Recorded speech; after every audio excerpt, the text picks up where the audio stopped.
நம்மில் அநேகர் தேவனை நம்பும்படியாய் நிறைய சபையில் சொல்றாங்களோ சொல்லலையோ, ஏன்னா 100க்கு மேற்பட்டு இருக்கப்படும் பொழுது சொல்லுவாங்க, எத்தனை பேர் வராங்க எத்தனை பேர் போறாங்கன்னு தெரியாது. அநேக சபைகளில் வந்தவர்கள் நான் சபைக்கு வந்தேன், ஏதோ கேட்டேன் போனேன், அந்த பெருமையோடு போவாங்க.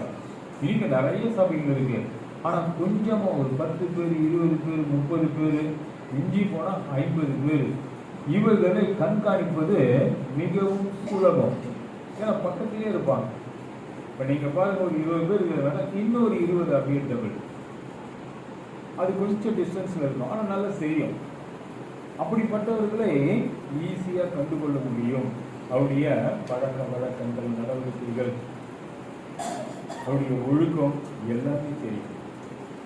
அதனால் வந்தவர்களில் எத்தனை பேர் தாமதமாக வராங்க, எத்தனையோ காரியங்கள் சொல்லுவாங்க, அதெல்லாம் அவங்களுக்கு எப்படி இருக்கும், முதன்மையாய் காணப்படும்.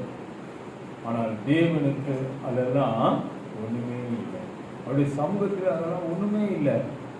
வேலைக்கு போகிறோன்னா அந்த அதிகாரி பார்ப்போம். வேலைக்கு போனால் அந்த அதிகாரி என்ன சொல்லி விட்டாரோ, ஒரு குரூப் இருக்கும், அதுக்கு ஒரு மேஸ்திரி இருப்பார், சூப்பர்வைசர் இருப்பார், ஓனர் அவங்கள கொண்டு சொல்லுவார், நடத்த செய்வார். அப்போ அவங்க தான் மற்றவங்களை என்ன பண்ணுவாங்க, நடத்துவாங்க. அதுக்கு அவர்களுக்கு கூலி என்ற சம்பளம் வாரத்திலோ மாதத்திலோ 1 முறை 2 முறை சம்பளம் பகிர்ந்து கொடுக்கப்படும். அதுக்காக தான் வேலை செய்கிறாங்க. அப்போ யோசிச்சு பார்க்கணும். கண்காணிக்கிறவங்க என்ன பண்ணாங்க, நிறைய பேர் இருக்காங்க. ஒரு சின்ன சாதாரண வேலை செஞ்சால் கூட மேஸ்திரி, அந்த மேஸ்திரி பார்த்துக்குவார்.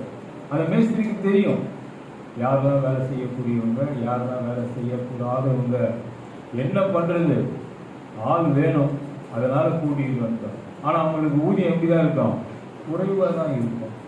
நல்லா வேலை செய்பவர்களுக்கு ஊதியம் சரியாக இருக்கும், மேற்கொண்டு கொடுப்பாங்க.